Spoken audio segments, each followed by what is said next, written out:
Kenyans, all visitors of East Africa. Why didn't you tell me? First, you didn't tell me about the pre-safari adventure. And now you didn't tell me that I had to adjust to living in Kenya. Apparently, vacationing in Kenya and living in Kenya are two totally different experiences. Let's talk about the top 5 things that I needed to adjust to while living on the Kenyan coast. I think this is story time, and we all know what that means. Number 1, the internet. What a nightmare. I'm working remotely in Kenya for an American company, so that means I have to be on a ton of Zoom calls. As a result, internet speed is my number 1 concern when considering a permanent move or long-term stay in Kenya. I was sure that I could adjust to everything else, especially since I grew up in Beirut, Lebanon, with some memories of bombs going off in downtown. However, baseline internet speed, which supports Zoom calls, is not something that I am willing to compromise on. I don't care if it's fast enough for Netflix or Hulu or Amazon Video, because I'm in Kenya. Why in the world would I want to watch television? An overnight stay at a safari camp crushes the best Netflix series any day. So with this in mind, I asked the owner of the property before signing the agreement if the internet speed would allow me to do Zoom calls. His answer? Yeah, it will not be a problem. Don't worry. Here's how it went down. Week 1, I couldn't do a single video call without it freezing or dropping. Basically, Wi-Fi sucked. I was getting Y in the morning and Fi in the afternoon, but never Wi-Fi.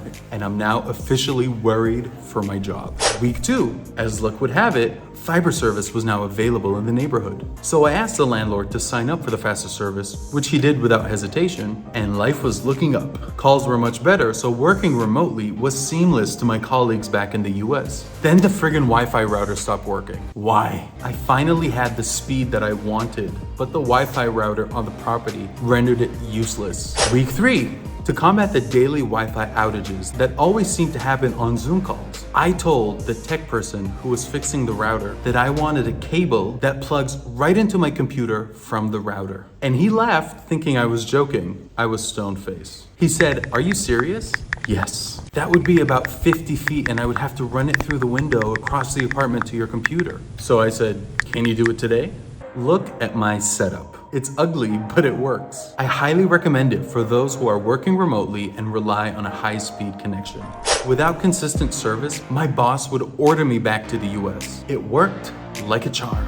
I have the right amount of internet speed and I'm hardwired for consistent performance. I was feeling great. Then the power to my apartment went out during a Zoom call. Why? That one was truly a punch to the gut.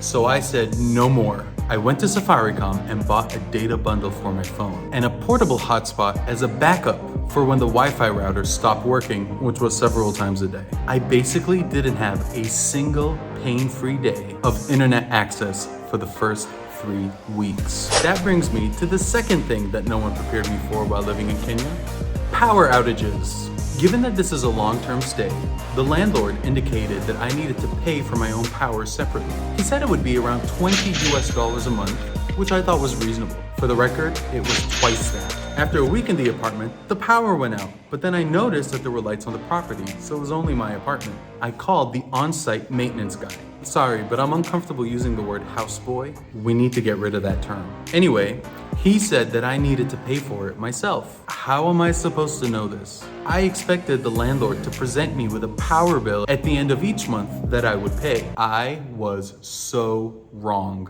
Look what the maintenance guy gave me. What am I supposed to do with this? How am I supposed to know what to do with this? Apparently, I need to prepay for what I expect to use and monitor how much I have left so that they don't shut off power again. So if I don't complete this video, it's because the power went off again and I still have no idea how to use this thing. Not only that, but I need to load it with M-Pesa. I don't have an M-Pesa account. That's a problem. So I gave the maintenance guy $20 and I asked him to load it for me so that I have power. And you better believe that that's what I'll be doing moving forward. Get this, in preparing for this video, the power went out to all of Diani and even parts of Nairobi for a few hours. So now I'm on the hunt for a portable generator to keep my phones and computers running. Kenya keeps things interesting. The third thing no one prepared me for while living in Kenya. Everyone is a business broker selling a service. I quickly came to the conclusion that everyone is a broker and can get you anything that you want. Even my favorite person, King David, has offered to arrange boat trips and safaris for me. However, my friend Barry takes the prize for the most creative broker. The name has been changed to protect the innocent, so my friends and I met Barry at a restaurant. He was our waiter. He started by asking us what we would like to eat and that he can have the chef make something special for us. And your boy here was excited because you know I love to eat. I mean, sampling cuisines local to where I'm visiting. That should give you a clue as to Barry's personality. Immediately, he went off menu, curating something special for us. It was truly delicious. We remarked that we loved the chili sauce, and you guessed it, Barry said he can make some for us. How many bottles of chili sauce do you want? It'll take me 2 days. We looked at each other, sure, 1 bottle. As he left our table, we got a nice chuckle out of it. So then he returned and engaged us in further conversation. It came up that we were headed to Malindi for a couple days. Barry said, "How are you getting there? I can arrange it for you." We let him know that it was already arranged. He then asked, "How much are you paying for transport? Because I can get it cheaper." I was afraid to answer. I really was. I was sure that he was going to point out what an idiot I was for paying too much. We told him, and before we knew it, he was arranging transport for us. It was a better deal, so we canceled our original driver and agreed to use Barry's guide. He then asked us what else we had planned while in Kenya. Again, I was afraid to answer because I knew he would change everything. There was no way I was gonna tell him that we had a safari planned. The fear is that I didn't want the obligation of having to use Barry for everything or to share all my plans with this guy. And I definitely didn't want him to think that I was an idiot. 2 days later, it's time to head to Malindi. I got up early in the morning to relax with a cup of coffee before the transport arrived. I moved to the patio to have my coffee, and Barry was sitting there. Oh my God. He told the cleaning lady that he had arranged transport for us, so she let him sit on the patio. Still shocked to see Barry, because we were only expecting the driver. We finally got into the car. Barry helped put the bags in the car, and then he jumped into the front seat. Was he going to Malindi with us? It turns out he just needed a quick ride and was dropped off 5 minutes into our trip.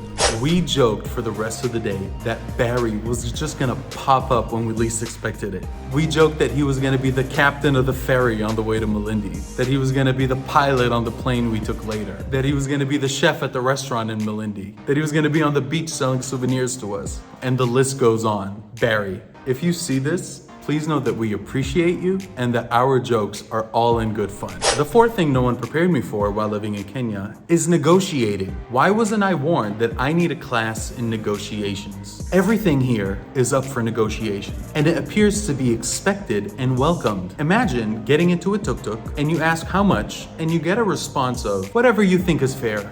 What am I gonna say to that? I don't want to overpay and I don't want to insult the driver. Or you're seeking to buy a souvenir and you're asked, how much do you want to pay? Or when you ask a beach boy how much a service is and then they write it in the sand and then they cross it out and they say, but for you, my friend, this new amount. And then they write that in the sand. And then I say, I don't know. Then they cross out the new amount and they write another new amount in the sand. Writing it in the sand seems like some top secret stuff. So I now negotiate tuk-tuk rides, taxi rides, boat rides, safari trips, souvenirs, massages, and even laundry service. I should have been clued in about negotiations when I was able to negotiate my rent for this apartment before returning to Kenya and knocked off $400 a month. Last but not least, the fifth thing that no one prepared me for while living in Kenya: marriage proposals. Here's a quick story. I'm swimming in the apartment pool, minding my own business, and I noticed a man and 3 women relaxing on their side of the pool. They appeared to know one another given their proximity to each other. I'm always in the pool alone because I need the water to help me cool down from this Kenyan heat. After about 5 minutes, the man yells out, "Hey, Do you want a bride? You can have one of these. Imagine my surprise as he pointed to his female companions. I'm wondering, is this a joke or is this serious? Surely he was joking. So I paused while processing the question and thinking of a response. He must have noticed the puzzled look on my face. So he repeated his question. Do you want a bride? I blurted out, this is now the third proposal I've received today. I didn't know it was that easy. That's a bit of a culture shock, folks. Yeah, I'm likely overstepping cultural norms here. But what's up with guys offering up ladies as brides? You need to cut that out. Those are just the top 5 things that no one prepared me for while living in Kenya. And I could go on and on. There is never a dull moment here in Kenya, which is why I love it.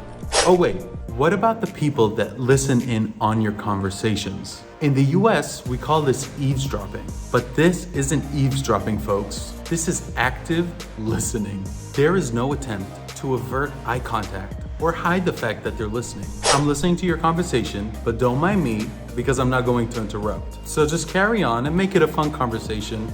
Otherwise, I'll go listen to someone else. So adjusting to other cultures while traveling is expected. And I've experienced some fun adjustments, like motorcycle transport, and some painful ones, like the internet, or lack thereof. But I want you all to know that the positives far outweigh any of my current struggles. And I can't wait to see what awaits me when I head to Nairobi in a couple weeks. Should I be worried?